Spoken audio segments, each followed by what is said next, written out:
ফেরাউনের নাম শুনছেন?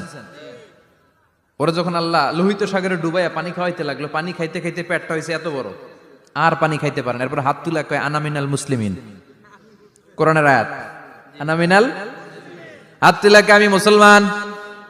ফেরাউন নাই বলে মুসলমান, আমরা যাবো কই? কথা কহ।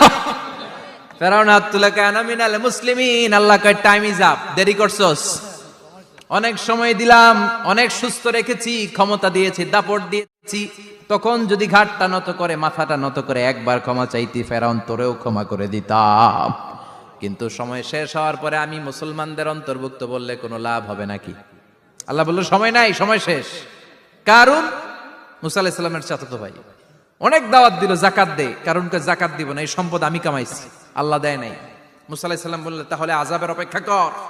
আযাব চলে আসলো। আল্লাহ বলেন মুসা সেফ জোনে যাও, সরো, এখনই আযাব। ফাখাসাফনা বিহি ওয়া বিদারিহিল আরদ, পুরো ফাইয়ুমের জমিনটার আল্লাহ কাঁপিয়ে দিলেন, আর কারুনকে সহ পুরো সম্পত্তি তার জামিনের ভিতরে দাবিয়ে দিলেন।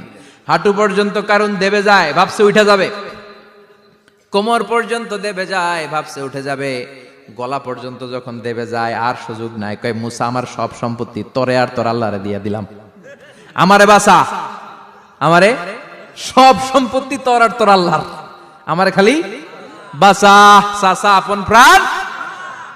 আল্লাহ বলে সময় শেষ। তার মানে বাদাল গারগারা তওবা কিন্তু আর কবুল হয়